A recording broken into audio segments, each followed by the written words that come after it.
Good morning student. बेटा आज हम अपनी हिंदी पाठ्य पुस्तक का 8 लेसन जो चैप्टर है उसको रीड करेंगे, जो एक कविता है और कविता का नाम है बेटा शाम एक किसान। और इसके कवि है बेटा सर्वेश्वर दयाल सक्सेना। बेटा सर्वेश्वर दयाल सक्सेना कवि ने इस कविता में एक जो सर्दी है उसके शाम के एक सुंदर दृश्य का किसान के रूप में वर्णन किया है। देखो बेटा किसान के रूप में कैसे वर्णन करता है।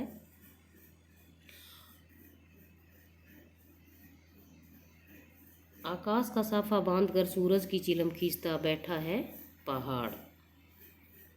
आकाश का साफा बांधकर, आकाश बेटा आसमान होता है और साफा होता है, एक पगड़ी होती है जो लोग सिर पर धारण करते हैं, अधिकतर राजस्थान में जो लोग हैं बांधते हैं।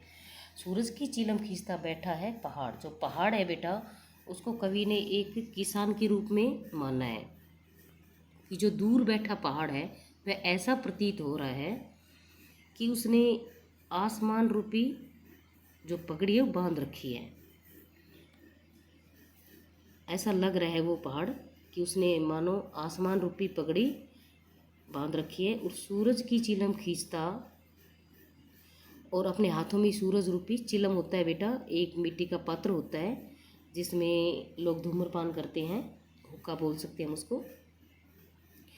सूरज रूपी चिलम खींचता बैठा है पहाड़। जो पहाड़ है उसने आकाश रूपी पगड़ी बांध रखी है, धारण कर रखी है, और सूरज रूपी चिलम अपने हाथों में ले रखी है, धारण कर रखी है। अर्थात किसान, जिस प्रकार किसान एक ऊंची सी पगड़ी धारण करता है, ऐसे ही उसने भी, जो पहाड़ है उसने आसमान रूपी पगड़ी धारण कर रखी है, पहनी हुई है। सूरज की चिलम खींचता है बेटा, सूरज जब पश्चिम दिशा में अस्त होता है तो वह ऐसा लग रहा है, उसके चारों तरफ नारंगी और काले से बादल होते हैं, तो सूरज जो डूब रहा है पश्चिम दिशा में वह ऐसा लग रहा है जैसे किसान की चिलम पर सुलगती हुई आग की जैसे प्रतीत हो रहा है। जो दूर बैठा पहाड़ है उसने आकाश रूपी पगड़ी बांध रखी है, और जो सूरज रूपी चिलम है वो उसने हाथ में ले रखी है। मतलब जो किसान की जो चिलम है उस पर सुलगती हुई आग की जैसे प्रतीत हो रहा है सूरज। ओके बेटा। घुटनों पर पड़ी है नदी चादर सी, और जो पहाड़ के नीचे नदी बहती हुई जो नदी है, पहाड़ के नीचे जो बहती हुई नदी है कैसी लग रही है, नदी चादर सी। वह किसान के घुटनों पर रखी चादर सी प्रतीत हो रही है, ऐसे लग रही है जैसे किसान के घुटनों पर चादर पड़ी हुई है। पास ही दहक रही है बेटा, जल रही है पलाश की जंगल की अंगीठी। जो पहाड़ पर जो पलाश के जो लाल लाल फूल उगे हुए हैं, पलाश होता है बेटा डाक के फूल होते हैं जो उसके ऊपर लाल लाल फूल खिलते हैं, और अंगीठी जो हम अपने अंगीठी में कोयले डालकर उनको सिलगाया जाता है, और जिससे हम सर्दियों में अपने हाथ वगैरह सेकते हैं और कमरे को भी गर्म करते हैं। ठीक है, तो दहक रही है बेटा, जल रही है। और जो पहाड़ पर जो उगे हुए पलाश के लाल लाल फूल है, तो उनको कह रहा है कवि कि पास ही दहक रही है, पास ही जल रही है, ऐसी लग रहा है कि पास ही जल रही है पलाश के जंगल की अंगीठी। जो पहाड़ पर जो पलाश के लाल लाल फूल है वो किसान के पास ही एक जलती हुई अंगीठी के समान प्रतीत हो रहे हैं। अर्थात क्या है, सूर्यास्त होने वाला है, इसलिए जो धरती का जो पूर्व की दिशा है वह धीरे धीरे अंधकार से परिपूर्ण होने वाला है। ठीक है,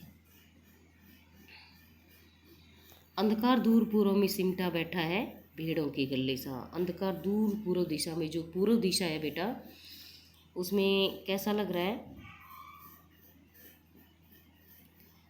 सिमटा बैठा है भेड़ों के गले सा। भेड़ों के गले सा होता है बेटा भेड़ों की झुंड के जैसे समान, और सिमटा है दुबक्कर बैठा है। जो पूर्व दिशा में है वह दुबक्कर बैठा है। कौन बैठा है, अंधकार। पूर्व दिशा में अंधकार दुबक कर बैठा है, सिमट कर बैठा है, भेड़ों के गले सा, भेड़ों की झुंड के समान वह, ऐसा लग रहा है कि जो अंधकार है वह भेड़ों की झुंड के समान दुबक कर बैठा हुआ है। देखो बेटा एक बार दोबारा से इसी को, आकाश का साफा बांध कर सूरज की झिलम खींचता बैठा है पहाड़।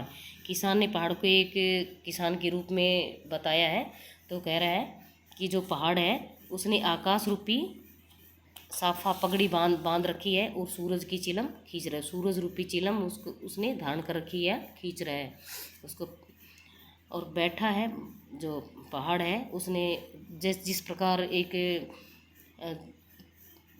किसान ऊंची सी पगड़ी बांधता है उसी प्रकार उसने आकाश रूपी पगड़ी बांध रखी है। और जो सूरज है, जब सूरज अस्त होने वाला था तो उसके चारों तरफ नारंगी और काले से बादल होते हैं, तो उसी सूरज ऐसे लग रहा है कि जैसे जो किसान ने अपने हाथ में जो चिलम, जो हुक्का ले रखा है, वो धूम्रपान कर रहा है, तो वह जो सूरज है वो उसकी एक सुलगती हुई आग की भांति प्रतीत हो रहा है। ठीक है, घुटनों पर पड़ी है नदी चादर सी, और जो पहाड़ के नीचे जो बहती हुई नदी है वह किसान की घुटनों पर पड़ी एक चादर के समान लग रही है, प्रतीत हो रही है। और पास ही दहक रही है पलास के जंगल की अंगीठी, और उसके पास ही दहक रही है, जल रही है जो पलास की जो लाल लाल फूल है बेटा, वह एक अंगीठी के समान प्रतीत हो रहे हैं। अंधकार दूर पूर्व में, जो पूर्व दिशा में जो अंधकार है दुबक कर बैठा हुआ है, सिमटा बैठा है, दुबक कर बैठा हुआ है, भेड़ों के गले सा, भेड़ों की झुंड के समान वह सिमट कर बैठा हुआ, अर्थात शाम होने वाली है, इसलिए थोड़ी देर में ये अंधकार छाने वाला है। देखो बेटा नेक्स्ट पैराग्राफ, अचानक बोला मोर जैसे किसी ने आवाज़ दी। एकदम शांत वातावरण है, जब शाम होने वाली है तो उसमें किसान कह रहा है, कवि कह रहा है कि एक अत्यंत शांत वातावरण है, अचानक ऐसे मोर की आवाज़ सुनाई देती है। ऐसा जान पड़ रहा है कि मानो जो मोर है वो शाम होने की सूचना दे रहा है। जैसे किसी ने आवाज़ दी, सुनते हो, चिलम ओंधी, धुआं उठा, सूरज डूबा, अंधेरा छा गया। कि जो मोर है वो शाम होने की सूचना दे रहा है कि सुनते हो, चिलम ओंधी, चिलम उलट जाती है, मतलब आग बुझ जाती है। जो उसने सूरज को आग बताया था, चिलम बताया था, वो चिलम क्या हो जाती है, ओंधी हो जाती है, उलट जाती है और आग बुझ जाती है। धुआं उठता है, धुआं उठने लगता है। सूरज डूबा, सूर्यास्त, मतलब सूर्य डूब गया है, मतलब सूर्यास्त हो गया है। और सूर्यास्त डूबते क्या हो जाता है, अंधेरा हो जाता है और चारों तरफ अंधेरा छाने लगता है। देखो बेटा एक बार फिर से इसी पैराग्राफ को, अचानक बोला मोर, एकदम शांत वातावरण है। वो अचानक क्या होता है, मतलब एकदम से मोर बोलता है अचानक ऐसे, जब शांत वातावरण है कि मोर बोलता है जैसे किसी ने आवाज़ दी, जैसे किसी ने, मतलब ऐसा लगता है जैसे कि कोई आवाज़ दे रहा है कि शाम हो गई है, मतलब आवाज़, ये जो मोर है वो शाम होने की सूचना दे रहा है कि सुनते हो, चिलम ओंधी हो गई, जो चिलम सूरज रूपी जो चिलम है वो क्या हो जाती है, उलट जाती है, मतलब आग बुझ जाती है।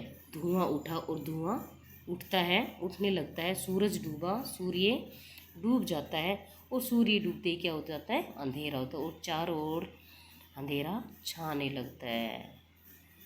ओके बेटा, थैंक यू।